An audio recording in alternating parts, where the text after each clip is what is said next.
नमस्कार दोस्तों। आपने देखा होगा रशिया यूक्रेन वॉर जो चल रहा है उसकी वजह से पूरे विश्व भर में एक काफी बड़ा चर्निंग हो रहा है जियोपॉलिटिक्स के अंदर। मतलब कि इस युद्ध के बाद कौन किसके साइड में जाएगा वो देखना काफी इंटरेस्टिंग होगा। लेकिन अभी के लिए भारत अपनी तरफ से ये कर रहा है कि वो न्यूट्रल स्टैंड लिया हुआ है। लेकिन आपने ये भी देखा होगा कि वेस्टर्न कंट्रीज ने रशिया के ऊपर सैंक्शंस लगा दिया, उसके बावजूद भी भारत ने यहाँ पर डील कर लिया ऑयल को लेकर, सनफ्लावर ऑयल को लेकर। और उसकी वजह से यहाँ पर जो वेस्टर्न कंट्रीज हैं, स्पेशली यूएस हो गया, उनकी तरफ से बयान आ रहा है कि new Delhi on wrong side of the history. तो यहां पर क्वेश्चन एक ये उभर के सामने आएगा कि क्या भारत जो अपना फेथ है वो वेस्ट से लूज करता जा रहा है। Why is India losing faith in the West? इस क्वेश्चन का आंसर हम करने की कोशिश करेंगे।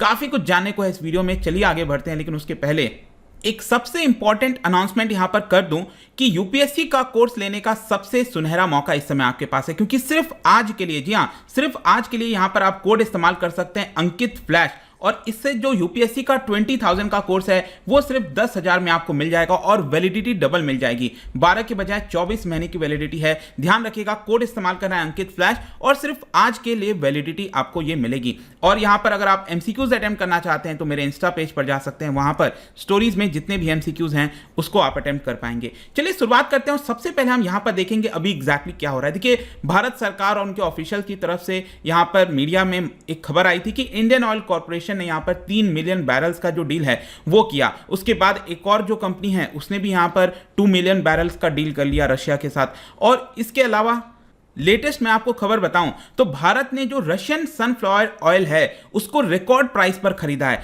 अभी 2-3 साल पहले आप देखोगे तो सनफ्लावर ऑयल का प्राइस काफी कम होता था, अभी ये 200% से भी ज्यादा जंप कर चुका है। उसके बावजूद भी यहां पर हमने रशिया से ये ऑयल खरीदा। तो कहने का मतलब यह है कि अगर हम क्रूड ऑयल की बात करें तो ऐसा नहीं है कि ये जो हम रशिया से खरीद रहे हैं इससे कोई बहुत बड़ा बेनिफिट हो जाएगा। मतलब कि हमारी डेली की नीड की रिक्वायरमेंट आप देखो तो करीब 4.5 मिलियन से 5 मिलियन के आसपास है।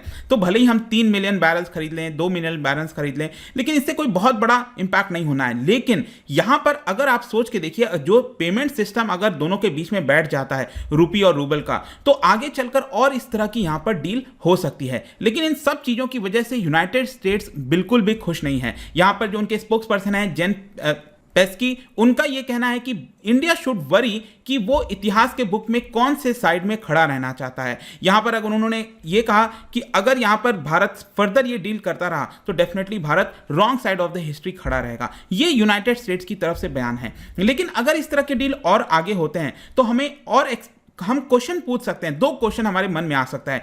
क्या वेस्टर्न कंट्रीज ने बहुत ज्यादा फेथ वो भारत की तरफ रखे थे कि जब भी वेस्टर्न कंट्रीज सैंक्शंस लगाएंगे भारत उस चीज को मानेगा? साथ ही साथ एक और क्वेश्चन ये भी उठता है कि क्या भारत ने भी वेस्टर्न कंट्रीज पर अपना बहुत ज्यादा फेथ रख लिया था? क्योंकि जो भी कुछ हुआ है ये 2 क्वेश्चन यहां पर जाहिर सी बात है खड़े हो रहे हैं। ऑल्दो आप देखोगे तो यूरोपियन कंट्रीज हो गए, वो कांग्रेचुलेट कर रहे हैं आपस में कि उन्होंने बहुत ज्यादा स्पीडी और इफेक्टिव तरीके से रशिया के ऊपर सैंक्शंस लगाया। लेकिन वो ये नहीं देख रहे हैं कि उसका इंपैक्ट विश्व के बाकी हिस्सों पर क्या होगा, बाकी देशों पर क्या होगा। क्योंकि यूएस और यूरोप तो क्या है, समृद्ध देश हैं, रिच कंट्रीज हैं। हो सकता है कि वो बहुत सारी जो आपदा है उसको झेल सकते हैं, लेकिन इसका इंपैक्ट भारत और बाकी जैसे देशों पर क्या होगा ये उन्होंने बिल्कुल भी नहीं सोचा। इनफैक्ट यहां पर क्वेश्चन ये है कि क्या ये डिफरेंट स्टैंडर्ड्स अपनाया जाता है वेस्टर्न कंट्रीज के द्वारा? क्योंकि आज के डेट में जितने भी इंपॉर्टेंट इंस्टीट्यूशंस आप देखोगे वो डोमिनेट किए जाते हैं वेस्टर्न पावर्स के द्वारा, और वो जैसे चाहे उसको तोड़ मोड़ सकते हैं, राइट। जैसे कि यहां पर आप देख सकते हो वर्ल्ड बैंक हो गया। वर्ल्ड बैंक की अगर आप बात करो तो वर्ल्ड बैंक ने बाकी के विश्व के हिस्से में, चाहे अफगानिस्तान है, कहीं पर भी आप देखो जो वॉर टोन कंट्रीज हैं उसको एड्रेस करने के लिए बहुत बड़ा कदम अभी तक नहीं ले पाए वो लोग। लेकिन जब यूक्रेन की बात आई, जो यूरोपियन कंट्री है, तो उन्होंने तुरंत यहां पर $700 मिलियन का जो पैकेज है वो अप्रूव कर दिया। ठीक है, यूक्रेन के लिए कर दिया, करना चाहिए, लेकिन क्यों नहीं वो सेम स्टैंडर्ड बाकी विश्व के हिस्से में भी लगाया जाता है। कई इकोनॉमिस्ट का कहना है कि जो आईएमएफ है वो यहां पर अपना रूल चेंज कर सकता है और $1.4 बिलियन का इमरजेंसी फंड यूक्रेन को दे सकता है। लेकिन यही इमरजेंसी फंड आईएमएफ किसी और देश को नहीं देगा। तो यहां पर क्या ये जो स्टैंडर्ड्स हैं वो अलग अलग अपनाए जाते हैं depending on situations by western countries? इसके अलावा आप एक स्विफ्ट का देख लीजिए। देखिए स्विफ्ट क्या है, ये एक प्रकार का मैसेजिंग सिस्टम है। मैसेजिंग कहने का मतलब है कि यहां पर अगर भारत से कोई पैसा यूरोप के किसी देश में जाना है, यूएस में जाना है, तो एक मैसेजिंग सिस्टम है जिसमें यहां पर मैसेज भेज दिया जाता है कि ये बैंक इस पर्सन को पैसा दे सकता है।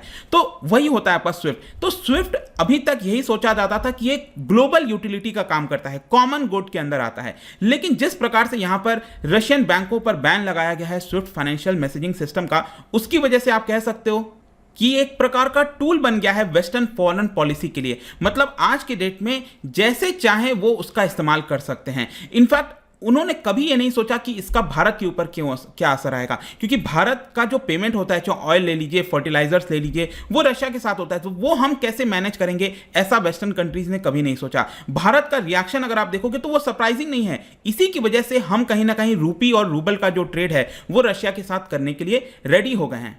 यहां पर जब क्रूड ऑयल की बात आती है तो लगातार भारत को क्रिटिसाइज किया जाता है कि भारत क्यों खरीद रहा है, लेकिन दूसरी तरफ जो यूरोपियन नेशंस हैं उन्होंने अपना अभी तक एनर्जी सप्लाई कट नहीं किया है रशिया के साथ। रशिया से अभी भी वो एनर्जी खरीदते जा रहे हैं। और अनलाइक यूरोपियन कंट्रीज, भारत काफी ज्यादा यहां पर सफर करेगा। भारत अफोर्ड नहीं कर सकता बहुत ज्यादा क्रूड ऑयल खरीदना।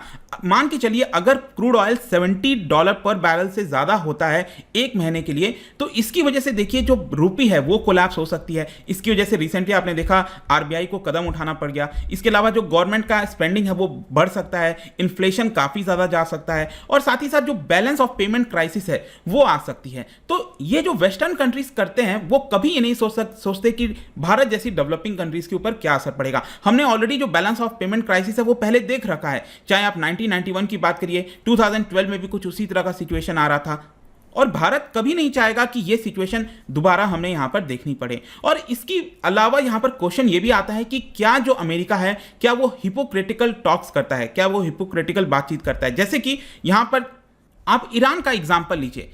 आपने देखा कि जब जो बाइडेन यहां पर डोनाल्ड ट्रंप आए तो यहां पर उन्होंने सैंक्शंस लगा दिया। तो वेस्टर्न कंट्रीज के द्वारा, यूएस के द्वारा बार बार भारत को समझाया जा रहा था कि आप ईरान से ऑयल मत खरीदो, हमें ईरान से ज्यादा चीपर ऑयल मिलता था। तो यूएस समझाने में लगा हुआ था भारत को कि आप ईरान से आप ऑयल मत खरीदो। लेकिन आज के डेट में आप देखो क्या हो रहा है कि जब रशिया के साथ ऊपर सैंक्शंस लग रहा है तो चुपके से जो यूएस है वो अब ईरान से जो सैंक्शंस है वो हटा रहा है। मतलब इसका मतलब क्या हुआ, आप ये देख सकते हो कि ईरान का न्यूक्लियर डील कभी भी फाइनलाइज हो सकता है। यहां पर लगातार खबर आ रही है। तो कहने का मतलब है कि यूएस जब चाहेगा तो उसकी वजह से भारत को चीजें माननी पड़ेगी।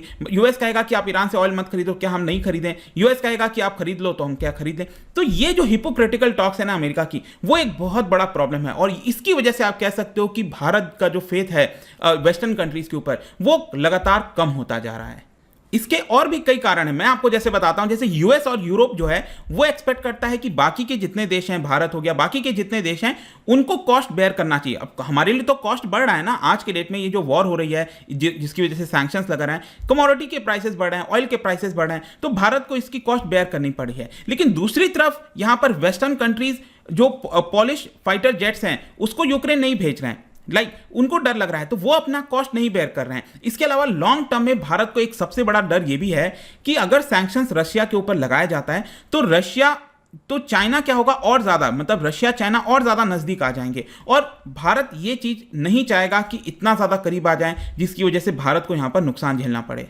तो कहने का बेसिक मतलब यह है कि वेस्टर्न कंट्रीज में जो लोग रहते हैं, कई लोग ये सोचते हैं कि भारत यहां पर उनकी बात नहीं मान रहा है। और सेम यही चीज अब आपको भारत में भी दिखने लगा है कि वेस्टर्न कंट्रीज जो पॉलिसी बनाते हैं, जो वो करते हैं, वो कभी भी भारत को उस वार्तालाप में, बातचीत में कहीं ना कहीं इंक्लूड नहीं किया जाता। तो ये एक सबसे बड़ी प्रॉब्लम है और ये एक बड़ा कारण है जिसकी वजह से why India is losing faith in the West. अब इसके अलावा अगर आप देखोगे तो ऐसा नहीं है कि हमें वेस्टर्न कंट्रीज की जरूरत नहीं है, काफी जरूरत है। चाहे यूरोप के कैपिटल की, जापान के इन्वेस्टमेंट की, यूएस के टेक्नोलॉजी की, अगर हमें इकोनॉमी को मॉडर्नाइज करना है। इसके अलावा अगर हमें चाइना के सामने खड़ा रहना है तो वेपन्स की आवश्यकता है, डिप्लोमेटिक सपोर्ट की आवश्यकता है, हमें भी जरूरत है। लेकिन ऐसा नहीं होना चाहिए कि इस जरूरत की वजह से हम वेस्टर्न कंट्रीज के पपेट बन के रह जाएं, जो कि नहीं हो सकता, राइट। और इसी की वजह से हमने यहां पर फाइनल स्टैंड लिया और यह कहा कि हम रशिया से ऑयल खरीदेंगे, और ऐसा भारत कर रहा है। तो फाइनली कंक्लूजन में क्या है, देखो, western countries need to learn कि यहां पर जो भी वो एक्शन लेगा उसका कॉन्सिक्वेंसेज होगा। कंट्री सच एज इंडिया या फिर केनिया का एग्जांपल ले लो, जो बहुत ज्यादा ग्रेन को इंपोर्ट करता है। अभी शायद हम इतना ज्यादा सफर नहीं कर रहे हैं जितना यूक्रेन सफर कर रहा है, लेकिन डेफिनेटली हम भी कुछ हद तक सफर कर रहे हैं। और इंटरनेशनल सिस्टम में जो भी चीजें बनाई जाती हैं उसको कॉमन गुड की तरह देखना चाहिए। आप ऐसा नहीं है कि किसी भी चीज पर चाहो तो यहां पर बैन लगा दो, और अगर बैन लगता है तो हमारे जैसे देशों का ख्याल रखना पड़ेगा, बेल आउट कराना पड़ेगा, सेंट्रल बैंक लिक्विडिटी स्वैप हो गया, एक्स्ट्रा ऑर्डिनरी मेजर्स लेने पड़ेंगे। क्या वेस्टर्न कंट्रीज इन सब के लिए रेडी हैं? अगर रेडी हैं तब तो वो करें, नहीं रेडी हैं तो वो एक्सपेक्ट नहीं कर सकते कि भारत जो है वो यहां पर उनके हिसाब से चलेगा। और ये कारण है, आई होप कि आपको समझ में आ गया होगा कि why is India losing faith in the West. I hope कि ये आंसर आपको मिल गया होगा। जाने से पहले एक इंटरेस्टिंग क्वेश्चन, क्योंकि हम इंटरनेशनल रिलेशंस की बात कर रहे हैं, क्या बता सकते हो, एक ज्योग्राफी का क्वेश्चन है, ग्रेट बहामा कैनियन, ठीक है, ये कौन से ओशन में पाया जाता है? इसका राइट आंसर आपको पता ही है, मेरे इंस्टाग्राम पर तो मिलेगा ही, वहां पर अगर आप नहीं हो कोई बात नहीं, टेलीग्राम से भी ले सकते हैं इसका सही उत्तर। मैं कई सारे जो एमसीक्यूज हैं वो यहां पर स्टोरीज में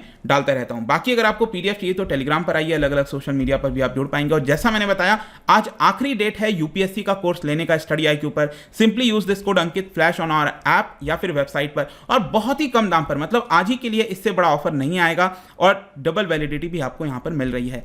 सो आई होप कि ये वीडियो आपको पसंद आया होगा। मिलता हूं आपसे next time. Till then, thank you very much, see you soon.